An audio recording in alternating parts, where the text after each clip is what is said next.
Hello and welcome to the Smugglers Gaming Channel. My name is the Frilled Shark, bringing you a look at my Shinobi builds from XCOM 2, Long War 2. Yes, you heard me right, we here at the Smugglers are finally taking a look at Long War 2. Better late than never, am I right? I really don't have any words for you on an official playthrough yet, and I'm not 100% sure if we'll even be doing one, but I'm probably going to be bringing you more of these class build videos and in-depth looks at maybe equipment, stuff like that. So comment down below and tell me which class you want to see next. I'm really open to do all of them. Before we start, I have two quick disclaimers. My first is that I'm using Musashi's Long War 2 Tactical Suppressors mod that gives troops with suppressors the ability to not break concealment if they kill the target they're shooting at. I honestly think this mechanic should have been in Vanilla Long War 2 because having the suppressors for just a boost to infiltration is it seems a little wasteful in my opinion. It doesn't seem like it's really that worth it. This mod is not really strictly essential to my builds, but is a pretty big part of my preferred one.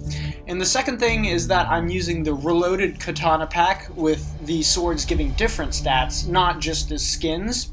This one is much more optional, but I figured that if I'm using a build with a sword that never actually uses the sword that much, I may as well be going for some extra mobility from the sword. Like I said, this is not really essential at all. Both these mods will... I'll link both of these mods down below for their Steam Workshop pages. Some background really quick. The Shinobi class is basically the scout from Long War 1 minus lightning reflexes and plus a sword. They usually use SMGs, but you can use shotguns and rifles. And I just use the SMG for mobility to get the flanks, because that's basically what they're good at. They excel at stealthing and recon, and as well as, like I said, flanking and sorting. Okay, let's get into it.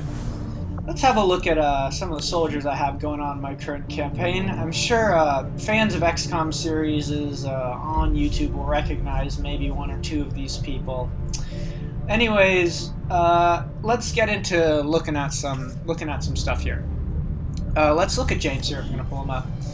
All right, so this is James Crescent. You may remember him from some Insurgency playthroughs. This is him in XCOM 2. So let's start looking at the ability tree we got going on here.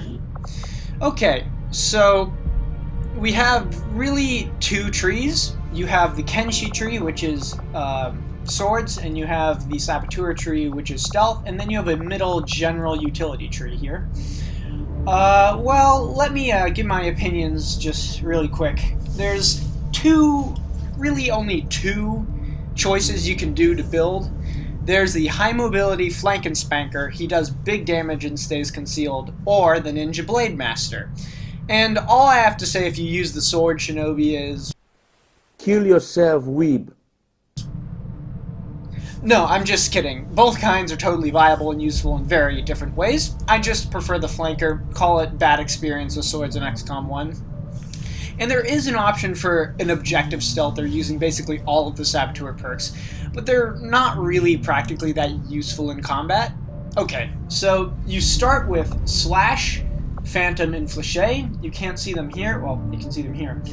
Basically, you get to remain concealed when everyone else gets revealed. You can do running attacks with your swords, and you can also get adjacent attacks with your swords for only one action, which is nice. Good little starting bit. Okay, so let's start with the actual tech tree, well, perk tree. So your first three perk choices are between Ghost Walker, Low Profile, and Cutthroat. Ghost Walker is an activatable ability that reduces enemy detection against you by 40% for the rest of your turn, as well as the following turn, and it has a 5-turn cooldown.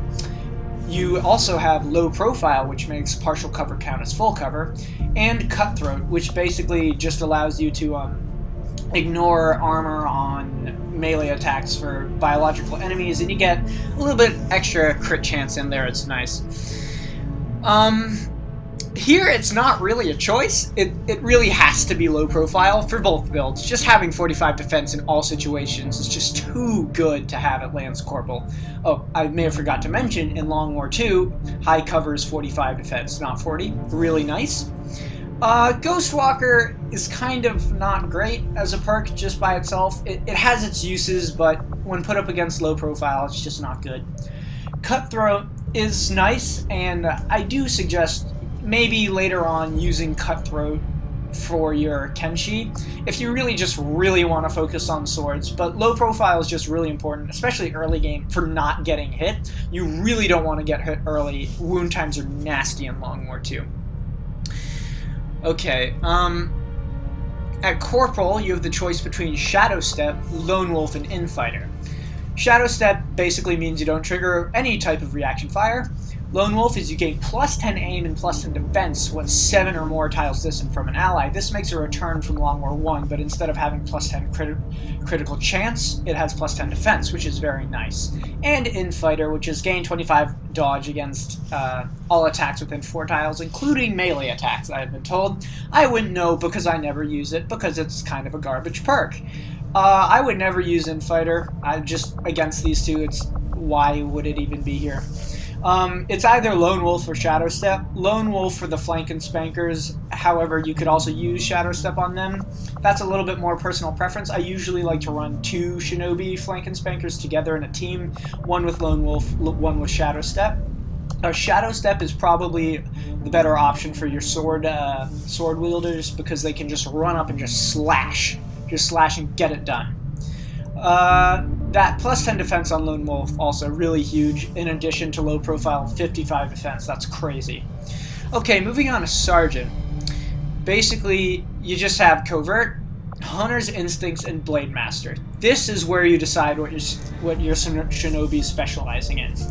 Hunter's Instincts lets you do 2 damage on flanks, and Blade Master allows you to do 1 extra damage with your sword and have plus 10 aim. And Covert is 20% smaller detection radius of enemies on you. Not really worth it at all. That's all I have to say about it. Hunter's Instinct's so huge for the flank and spanker. Plus 2 damage if you're using the SMG. Your shots go from like 2 to 4 damage to 4 to 6 damage with ballistics. That's so good. It's so necessary to get good shots. Blade Master, pretty obvious. You want the plus 10 aim to be hitting with your sword. You want that extra damage. Okay, now we're moving on to Sergeant.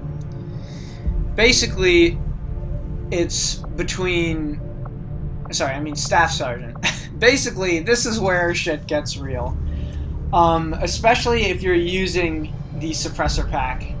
And that is because I have found an exploit. I'm not sure if I'm the first one to have found it, but I found an exploit, and that is Shadow Strike. You have plus 50 bonus aim and plus 50 bonus crit when attacking enemy targets. So the big thing with this was, in vanilla, it wasn't all that great because you never got any use out of it. You get like your initial conceal, but you didn't take reconceal because you wanted to take running gun on your assault on your rangers, so you didn't really use it. Evasive, 100 extra dodge, Blade Storm, attack anybody who comes into your melee range. But Shadow Strike, oh my god. Here's the thing, guys. You can kill enemies using Shadow Strike with suppressors, and you remain in concealment. And the Shadow Strike bonus still applies on the next turn to all shots. Get that through your head. You have plus 50 aim and plus 50 bonus crit in almost every situation if you're remaining concealed with your suppressor. You're killing left and right. A flank is basically a guaranteed kill. It's crazy. It encourages concealment abuse, which is something that really doesn't need to be encouraged at all. It's absolutely insane. The thing with suppressors is you do eventually get revealed, just because every time you get a kill, there's a modifier for the chance to be detected based on the tech level of your suppressor. It's around 2 to 3 kills, I think, with the first low tier one. I haven't gotten any high tier suppressors yet, so I'm not exactly sure on the numbers, but it's crazy. It's just crazy. That's what you want to be taking on your flank and smackers.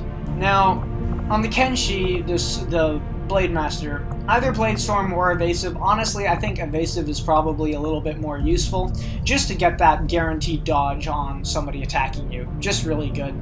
Blade Storm, kind of limited in its usefulness, because not a whole lot of enemies are going to be coming up to stab you or shoot you. Only stun lancers, a few other ones. It isn't really that useful. Now we have Tech Sergeant, and you get the ability to reconceal. Your flank and spankers are taking conceal. You Shadow Strike, you keep killing until you get revealed from your suppressor, you reconceal, do it again. That's how this class works with this mod. It's so ridiculous.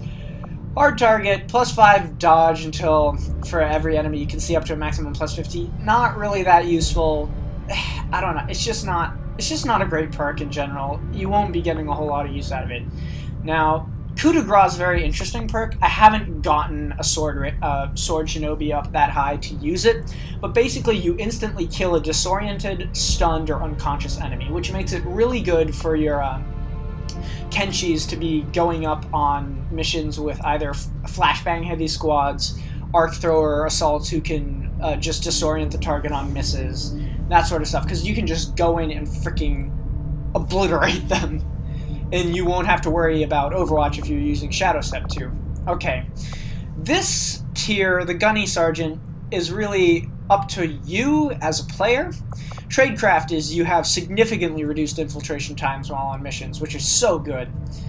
It's really good because you can just probably, I think it allows you to take likely another extra person on those tough missions and still have relatively the same infiltration time. It's good for people who are willing to forego just that little bit of extra combat flexibility and defense to get a tactical advantage in the strategy layer. Tac Sense, very self-explanatory if you've ever played EU Long War. You gain 5 defense for every enemy you can see, up to a maximum of +20. This synergizes so well with Lone Wolf and Low Profile. It's ridiculous. You could have 75 defense if everything was active, and basically no enemy I know of that you'll be facing has enough aim to make good shots against that. That's ridiculous. But Tac Sense, it's really more for the players who aren't super confident with their positioning or want to have that little bit of contingency for if everything does go wrong and you're stuck in a hard place. Tac Sense will get you through it, especially with Lone Wolf and Low Profile. Now, Implacable, yes, that's how it's pronounced. It's pronounced Implacable. Is good for the more aggressive Shinobi players, because you can run, get a flank, kill, remain concealed with your silencer, then move to the next flank for next turn. It's very good to have, I'd say. Or you could use it to hit and run. You go in, you shoot, you kill, you get out, just to avoid any further conflict. So I'm probably going to take Implacable on James here, provided he doesn't die. Oh god, Liz, no. Oh. Okay. Master Sergeant, this is where the stuff gets real. You have Serial. I'm not sure if you've heard, but I'm not really a big fan of Serial on sharpshooters, but I think I'm going to be a pretty big fan of it on the Shinobi class. Because if you get your actions refunded for every kill you make, and you're getting basically guaranteed kills with Shadow Strike on flanks and remaining concealed, you can kill as many people as your ammo has per turn. If you have an autoloader and extended mag, you can reload after that, reconceal after your concealment is broken, and just keep going. The synergy is going to be pretty crazy when I get there. I'm really anxious to see what this looks like. Rapid Fire, always a good perk to have. However, it doesn't really synergize well with Shadow Strike, because unless they changed it where you'd fire your first shot with Shadow Strike bonuses, you'd be revealed, and your second shot would have been in broken concealment and would not have Shadow Strike bonuses, so it's not actually all that great when it comes down to it. You could take it if you want, but I'd rather have Serial. And Reaper. If you went Kenshi, if you went Blade Master, take Reaper. I don't get why you take these other two. That's the end-all, be-all perk for them. I mean, I don't even know. It's crazy. So, there you have it. That's really it. All I have to say on the Shinobis. Well, I mean, some people are probably gonna ask me, I'm not a cheater. I don't play with that mod on. it still works. You could take the Shadowkeeper and get 3 charges of concealment. That's still really good to have 3 charges of Shadow Strike backing you up for when you just really need to kill that one alien. However, an additional build I was playing around with was a concealed Shadow Strike pistol wielder, maybe doing a fully flanked face-off against a bunch of enemies, or doing concealment boosted fan fires. Interesting. I'll have to play around with that later. So, I don't know. The Blade Master build doesn't change if you don't use the mod. It's the same thing. Alright. I think that about wraps it up for me here. Remember to like, comment, subscribe to the Smugglers. If you really want a class to be done next, comment it down below, and I'll probably get right on that. Thank you so much, and I will be catching you in the next video.